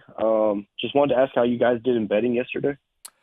Not bad. I hit the Pacheco anytime touchdown. I hit the Hurts anytime touchdown. The one that really pissed me off, I had the Eagles money line and the over at 51 at like plus 256, which would have netted me with what I betted about $275. And then I had a walk-off field goal by either team in regulation, and I the still Chiefs like that kicked bet. the field goal with 11 seconds. We can't get it down to I really 3 thought that one was or gonna hit. 4. That would have offset the Eagles not winning the game in some of my bets. But I do want to give a shout out to my fiance. She had a 9-leg parlay, hit 6 out of it, and hit like the tough ones. Hit the tough ones early. Early. Hit them early. Early. Had Kelsey anytime, Pacheco anytime. Jalen Hurts anytime. She had the first half she hit, the over she hit. It was unfortunate, but not bad. About even. Did a lot better in the national championship. I didn't hit a single pre-show bet, but I don't think I missed a single live bet. Yeah. You and I were hot on the live. One. How about broke 4 or 5 bets, which I was happy about. 4 or 5 maybe on live bet. So about even. How did you do, John? Well, I didn't bet on it because I've been doing terrible. I'm kind of glad I'm in a state where I can't bet. That's when it becomes helpful, yeah. Booster Club bets, I'm like 7-25 or something, like pretty bad. And hadn't lost any money, though. That's the best part about it. No. Is because you're not able to. That's hilarious. Yeah, You got exactly. You got anything else for us? Yeah, I had a question. But I've been following you guys for a couple of years now, and I remember the old J-Boy show, and I remember you made an episode on Brian Harsin's hiring, and I just want to bring up some quotes. And you said, "I think Auburn just made a sneaky good hire." Mm-hmm. And you said, "Let me say, J-Boy, do you like the hire?" I say, "I do. I like it a lot. He's an alpha, I promise." Mm-hmm. So I'm not just coming out to expose you, but I just wanted to ask, right? Like, what happened? Was he a complete fraud? Or, was he just not a good fit at Auburn? And what was the moment last season where you figured out, okay, this guy needs to go? Yeah, here's my thoughts on it. Because, again, if you watch Brian Harsin's career up to the point where Auburn hired him, I thought he did a really good job of structuring the program. Now, when you look at the way that Boise recruits, it's obviously a lot different than the way that Auburn recruits. But I think I kind of got lulled to sleep that Brian Harsin was an alpha around a bunch of betas.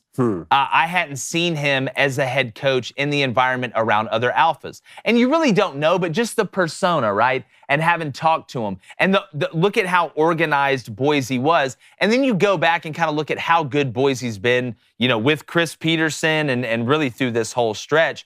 I thought he had more dog in him and more competitor in him that wanted to go recruit, right? That felt like, because I even said this, I believe, that I feel like Brian Harsin's the type guy where he can't lay his head down on the pillow at night without knowing how good he could be. Yep. And when you put him in that environment, he would go hunt. That's why I use the term sneaky. That's why I didn't say home run hire or this is a hire that everybody loves. I thought it was sneaky because I thought he would approach it as an underdog. In fact, he did the opposite. He came in like he was already the dog in the SEC, like he'd been running the SEC, like he had turned Auburn to a machine where he didn't really have to go out and recruit. The kids would come to him. That's why I keep calling him a house cat. He wanted the milk brought to him. I got fooled by the persona. Now, does that mean that Brian Harsin doesn't know football? No. I don't think it's that Brian Harsin doesn't know football. His resume before that was too impressive for him not.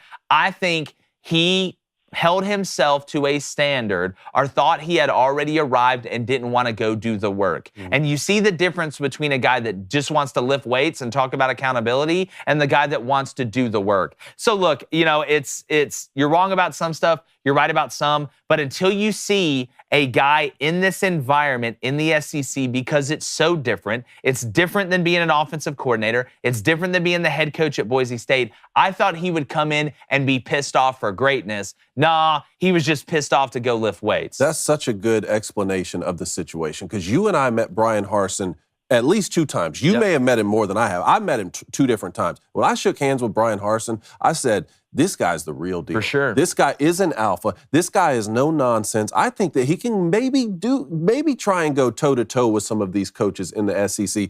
And when you get hired as an offensive guy, remember the Statue of Liberty play that he called at Boise State? Yeah. And all these offensive schemes. You can't have bad offenses when you're an offensive guy and not have success recruiting, right? And how I really started to understand that Brian Harsin wasn't going to have a long tenure at Auburn is when I was calling friends of mine in Alabama, and they would say, you know what? The guy's not hitting the recruiting trail. Meanwhile, Nick Saban, all right, who's already won 6 championships, is out on a Friday night at high school football games in Birmingham and Montgomery to watch teams play where he's not even recruiting a guy because the relationships with the high school coaches are that important to him on a Friday night. Meanwhile, what's going on over in Athens? You got a guy doing the same thing in Kirby Smart, and you're sandwiched in between them. I mean, Brian Harsin is a good football coach, but it's not enough to be a good football coach when you're in between 2 of the greatest doing it. Yeah, you can't approach Auburn like an NFL job where you think you just go talk ball and that's it. That's not how it works in college. That's called the NFL. I knew after about 2 months in, kind of similar to what Cohn's saying, I got called by 3 high school coaches that are very big high school coaches in the state, and they are Auburn fans, and they were very, very concerned Brian Harsin had not shown up to their high school once. High school coaches, you can always tell how a coach is going to do. Look at the junior day under Hugh Freeze compared to where it was under Brian Harsin. You had 13 kids or something like that at junior day under Brian Harsin. You had, 240 at the one that Hugh Freeze and them put on? If you don't go do the work, even as the head man, like he said, even when you've arrived, you're going to fall. And Brian Harsin, just like we've seen a lot of live, talks a big game, walks a big game. Mannequin but when he coach. Gets in the game. Yeah, mannequin Looks coach. really good in the window when you walk by. Yep. Then you really start to dissect and you figure out he's a house cat. Yeah. Everyone thought he's a dog, but he's used to getting the milk brought. And to I him. want to say this, John, I will always, because I've been in the business and I know how it is, give guys the benefit of the doubt. For sure. I will always give them the benefit of the doubt early. And not saying that I'm going to love every hire. That's why I use the term sneaky. I think that's a word that, it may be one that ends up turning out to be a really, really good one that wasn't a home run or splash hire early. And like I said, I want to give guys the benefit of the doubt, whether that's Auburn, whether that's Florida, whether that's Alabama. But you showed what you could do, and you were found wanting. One more thing to give Brian Harsin just a little bit of his due. He won some big games in his first season, right? Went on the road. What did he go on the road and beat LSU for the first Bo time Nix in a long freaked time? out. Went Lost some on the big road. games, too. He did lose South some big Carolina. games. For sure, but I'm just saying that did exist. Look, I was a part of a Rich Rodriguez first year at Michigan that won 3 football games. When the University of Michigan thought we can run anybody out there and win 7. For sure. You know what I'm saying? I've seen it at its worst. He still went on the road and won some big football games in that first season, toe-to-toe with Alabama to the last second in the Iron Bowl that first year. So, look, it just ended up being a good relationship. Yeah. All right. John, appreciate it, buddy. Appreciate it, John. Thanks, man. All right, Mike calling in from Wisconsin. Mike, what do you have for us? Mikey. Howdy, boys. What up? I don't want my Lions defense to look like that Eagles defense last night. So, which should the Lions try to get? Jalen Ramsey or Bobby Wagner, or is there somebody you really like coming up in the draft? Well, when you look at the Lions, that defense to me is almost a total rebuild, right? Like, is there really one position group with the Lions outside of Aiden Hutchinson on the defensive line where you just feel we're unbelievably special or are just a player away? I think this is one of the situations where the Lions need to realize they're not going to have an elite defense, but they don't need an elite defense. You just need a defense that is good enough, because offensively, with the pieces you have, it's the exact opposite on both sides of the ball, right? On offense for the Lions, you know the answers. You're just worried now about losing coaches, which is a great spot to be in as an organization. You have your quarterback. You have a great offensive line. You have guys outside that are scary. Jamison Williams, the guy you know that's a burner that's going to keep turning it on. DeAndre Swift and Jamal Williams is still young enough to give you some good years there at back. You have all the answers at quarterback. You're dynamic and young, right? Fresh out of college with a great degree, brown hair and blue eyes, babe, look at me. But then on defense, you have no answers outside of Aiden Hutchinson, which to me, I thought he could have won Rookie of the Year on defense really, really easily. But that's a story for another day. I'm not considering to argue with Sauce Gardner winning Rookie of the Year. But if you're the Lions, you just need nice pieces everywhere, all right? If you want to go get one big piece, you cannot just cut one of your legs off to attach an arm. I don't think you do. I think you go get a cornerback in this draft. I really think you go get a young guy. Go get a young guy. Gonzalez from Oregon, phenomenal. Joey Porter Jr. from Penn State, phenomenal. Ringo from Georgia. I'm looking at Georgia or Bama. Yeah. Like, screw it. Everybody else, no, y'all, good luck. I'm looking at Georgia or Bama. Back in this draft. Go get a guy that you know you can have for a long time. I like Joey Porter Jr. I really do. Just the length and the speed of this guy from Penn State. I feel like he's going to transition to the NFL extremely well. Don't go give up everything to get a Jalen Ramsey or something like this. Get a guy out of the draft. They have 2 picks inside the top 18. They have the 6th pick right coming from the Rams for the Matthew Stafford trade. They have their own pick at 18. And if the Seattle Seahawks showed us anything this past year, other than Geno Smith being comeback player of the year, it's that if you make the right draft picks, you can get valuable pieces to start for your team as rookies and have success. Hell, you can get Mr. Irrelevant to lead you all the way to the NFC Championship and go 8-0 or 9-0 at quarterback. It can be done if you select you get Joey Porter Jr. and Brian Breesy from Clemson. Girl, stop. I'm telling you, those are 2 pieces right there that could play off extremely well in the long term in the NFL. Yeah, well, I think there's multiple ways to look at it. I feel like you got to get stuff on the edge, not just on the edge of the defense, not just a corner, but the edge of the line of scrimmage. All right, it's because think about this. Think about if you go get a pass rusher opposite Aiden Hutchinson that can really, really go get it. And like now it's a. And you can't just double Aiden every time. You can't double Aiden every time. And if you want to bring in a tight end to Chip, that's fantastic. That's one less guy we got to cover. Exactly. That's a great question. Appreciate it, Mike. Thanks so much, man. Go Lions. All right, we got 2 more here. I want to try and get to them both. Gavin from Pennsylvania. Gavin, what do you have for us? Not Gavin from California. I'll hang up on you real quick. Actually, I'm just wanting to call in because I'm probably on the other side of the call from you guys. And I guess what impressed me and what my question kind of is was it impressive that the ref was actually willing to throw the flag? I thought it was more impressive that he was willing to say, hey, I see it, hold. I'm going to throw the flag because I see it, regardless of what point of the game it was, if that makes sense. Yeah, no, I said earlier, I actually said during the live stream, like the pelota is on the guy to throw that flag. Yeah. I mean, it's that takes a lot of guts, all right? That I will give him credit there, the little bit of credit you can get for throwing the flag. I disagree with the flag being thrown, but I will not sit here and say that he's a coward by any stretch of the imagination. If anything, he wants all the smoke. Because let me go ahead and tell you, Philadelphia is not a city that you really want to piss off. They were burning cars before the game. That's exactly right. Philadelphia and Morgantown, West Virginia are 2 places I'm not pissing off. No, I mean, he makes a good point. It's, to make that call at the end, you if it's 50-50, you would almost think a guy would keep the flag in his pocket on purpose. I don't want to be involved in any sort of controversy. What if it slipped out? That's what I was thinking. What if it slipped out? And then you just what if he was falling, because the turf was so bad and he tried to help himself up and he grabbed his flag and accidentally threw it there and then had to call it. Well, that's the next Crane and Company skit, right? If you're going to throw this flag, you better be 1,000%. You better be right. 1,000% sure about this. If you're going to launch the nuke, you better know another one's coming at you. If it's iffy, don't let anybody get your home address. That's what I'm saying. For sure. Gavin, thanks for the call, man. We really appreciate it. Let's get to one more here. This is our last one. This is Andrew from West Virginia. Andrew, what's going on? Country Road. Crane and Co. What's up, Drew? What's going on, man?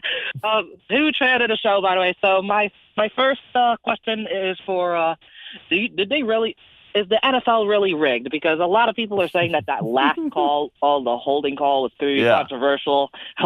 And to David Cohn, do you think Michigan could? I heard you all talking college football earlier. Do you think Michigan could eventually get over the hump and get a bowl game? Because the last time I've seen defense that bad was Duke's defense back in 2021. And I was in North Carolina a few years back. So yeah. Wait, you talking football or basketball here? 1 second. Football.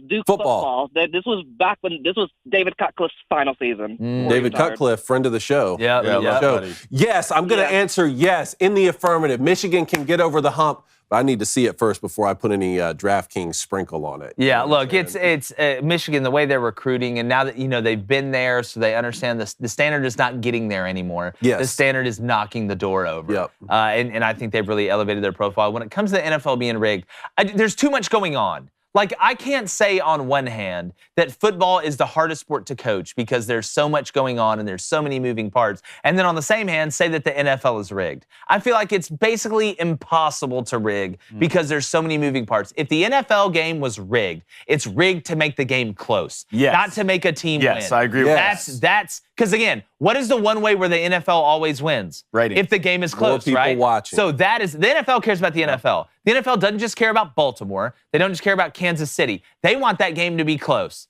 They're not going to sit here and say, oh, well, Philly's playing Chicago. Well, we love Chicago more than Philly because they make us more money. We're going to let Chicago win. No, they want that game to go like it went last night. And if they were rigging it, they would rig it throughout the game to make the game closer. That's how you would see it. I feel like that's the underlying, if it is rigged, that's where it's rigged. But there's so many moving parts. That's such a good point. That's what I was saying. It behooves the NFL to have a close game. The game right there at the end was 3 points within the last minute. They've already gotten everything they wanted. It doesn't help them to go out of their way to say, all right, let's make sure that the Chiefs win. To me, overturning Devontae Smith's catch down the sideline when the Eagles already had a lead and are driving again, to me, that's even more of a call where you could say, oh, see, the NFL wants to make sure that the game is kept close, so they overturn that call because I thought that was a catch. Even in that scenario, the wide receiver of the group and Blaine said, no, I think he dropped it. So even there's some back. These calls are so tough to make. And the slow motion replay is one of the things that's kind of ruined these situations because we get to sit here from 24 different camera angles in slow motion and say, how can they miss that call? Yeah, what I tell people, if they wanted to rig the game for the Chiefs to win, they would have left that call a fumble on the field on the second scoop and score.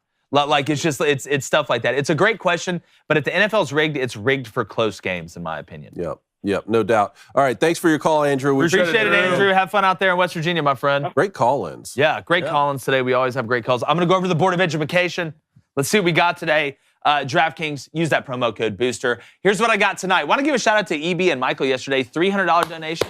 I think Michael dropped a 301 donation. Was it a Bears-Lions fight? It was a Bears-Lions fight. Yeah. I was like, we're not going to let a Bears fan outdo us on here. So here's what I got tonight. Texas and Texas Tech, Big 12 showdown. I like a little defense here. Over-unders at 146.5. Texas just scored a oodles and noodles amount of points the game before against West Virginia. Texas Tech is at home. Like to slow it down. Let's play defense, dribble, pass, under 146.5 on that ass. Now give me Miami plus 4.5 on the road at North Carolina. I was going to take a money line at plus 150, Dave, but then I saw your plus 4.5 bet, and I'm still fighting in the month to try and win it, so I want to be smart here. So give me Miami, the Hurricanes on the road in Chapel Hill, taking on the Tar Heels, plus 4.5 at minus 105. David, what do you got, buddy? I love it, man. All right, not too good yesterday in the pre-show bets, but, man, we were hitting some live bets. Yes, sir. For sure. Miami, plus 4.5. Man, this Miami team, I love this Miami team. I do too. North Carolina, I'm having a lot of questions. Love I don't triangle. understand how you return Caleb Love and Baycott and Leaky Black. Sounds like there's I know the answer. Yeah. So anyway, Miami, plus 4.5, minus 105, and then give me Baylor and Texas money line in a little parlay. That's plus 100. Love that. All right, give me Kyrie Irving first basket for the Mavs. It's plus 850. I told you I'm going to keep taking one of these soccer bets until I hit them. Give me Liverpool to win 2-1 exact score. That is plus 700. Okay, and so what are we doing here on our parlay? So we're gonna for the fantasy football parlay, we both missed one leg yesterday. Yep. So now we redo it. I'm thinking about maybe a Friday. We just figured this out. Friday. Friday? Run it back. On a Flaming Dragon Friday? 3 leg? 3 leg. I love it. 3 leg on Friday? I love it. How does Patrick Mahomes not throw for 250 yards? Grow up. Yeah, and 3 touchdowns. If you'd have told me that, I'd have looked to your face and called you a liar. Yeah, no sack. He didn't get sacked once. One time. Are you kidding me? Wanted to shout out Creed Humphreys. Yeah, shout out Creed Humphreys. Baby Cone, he's going to take the Wild money line at minus 115. And That's the wild. Kings, that's a hockey bet at minus 155. All right, wrapping it up here. Booster Club, what's up? Tyler Jarvis, $2 donation. T-Jar. Lance Guidry, a good hire for Miami? Yes. I thought it was interesting. Charlie Strong didn't get the DC job, so he bounced. I get it. We all have egos. But, yeah, I like Lance Guidry. I think it's a good hire for Miami. Let's go to Thomas Briscoe Jr., $5 donation. Appreciate it, Jake Thomas. on that He bread says, hey, today. I'm just going to have mercy on you, Jake. I can't remember also. It's extremely high. It's 13 million on the Scoville scale. 13 million? Yeah. Well, I can give you 13 Let's million go back reasons and look why at I'm it. I not think doing we that. can No. go back. We can go back and Let's look. run the tape. What was the hot chip? Run the Hold tape. on. Run the Hot tape. chip. I never agreed to eating a spicy gummy bear. There's no way in I know myself. That either. Hold on. He said the gummy bear is what on the Scoville scale? 13 million. The hot chip that you ate registers 2 million Man, hell no. on the Scoville. Y'all get out You of don't here. die. No. How about this? At some point How about you'll this? die, right? How about this? Yeah, Next show, I'll just set myself on fire. Yeah, you're How about that? Will that make y'all happy? It sounds like the gummy If I'll bear is just- I will no. light It sounds like myself the on gummy fire. bear is worse than that. Yeah, no, that sounds, I'll take the fire. Let's go to Matthew Roberts. Says, Blaine, you need some help with these soccer bets. Liverpool is having a terrible year this year. I wouldn't know. Well, that means it's going to hit. Yeah, I That wouldn't means know. it's gonna No, for hit. sure. watched a Double single down. second of soccer. Double down. A single second. Let's go to Stephen Moore. Says, Harbaugh has successfully changed the Michigan culture from we can to we will. No doubt. No, I'd say I think it's we are. I don't even Never. think it's we will. Never. They can't do it. I don't they think can't do it. Yeah, I don't think it's we will. I think it's we are.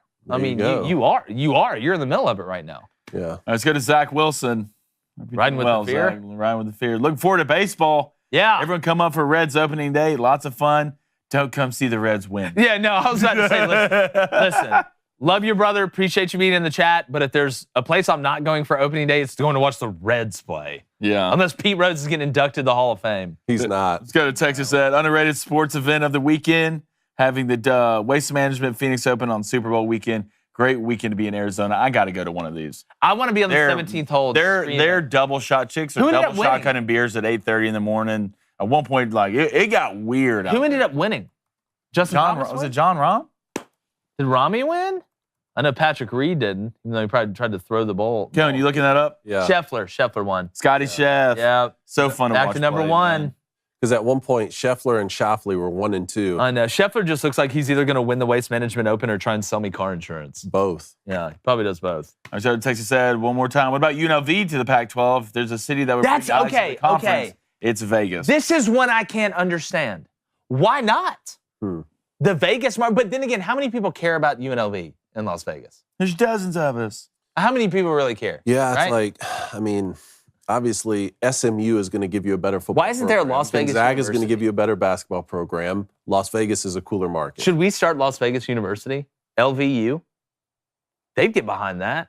Come on, look, if the mobsters can go out to Sin City and get paid, we can go out there and We figure can it get out. paid. University of Phoenix? LVU? Larry Fitzgerald? There's somewhere. Write it down. I'm going to write it. It's in the middle. But one more real quick one. Patch says, did you guys see the Chargers post a video of burning the NFL script of 2022? LOL. No, I did not see that. I wish they would burn Brandon Staley's contract. That's what I wish they'd burn. That out script there. stuff's wild. Can you imagine, like, if you're one of those guys like Odell Beckham and you have the script, it's like, ninth game, you're going to tear your No, can you imagine ACL if you're apart. Brock Purdy? You're like reading it, you're like, Yeah. what the hell? Like when you No. All right, we appreciate you guys. Make sure poll real quick. Run out of here with the poll. Poll. The NFL rigged, boys. Yes or no? I'm going to say they said no 64%. No, 65%. No. 59%. Wow, some Yes. conspiracy theories in there. And you know what? That's healthy. That's It is healthy. good. It is healthy. Okay. What's going on in Montana? A good, healthy curiosity. What's going on? Oh, we're just asking the questions. Yeah, Yeah. want answers. I don't know. Isn't it funny that, 70 years ago or whatever it was, they lied to us and said that it was just a down weather balloon. And now in 2023, they're like, it's not a balloon. My, how far we've come. We appreciate you guys. Make sure you subscribe, follow us on all social medias live every morning. Appreciate you guys checking us out in the live stream yesterday. That was a smash hit. We really appreciate it. Coming back tomorrow, got some big stuff happening this week. So go ahead and buckle in and get ready. I don't want to tease it too much, but Crane & Company may be making some news very, very soon. We appreciate y'all. And like the chances of Philadelphia winning either the MLS final, the World Series, or the Super Bowl, we're going, gone.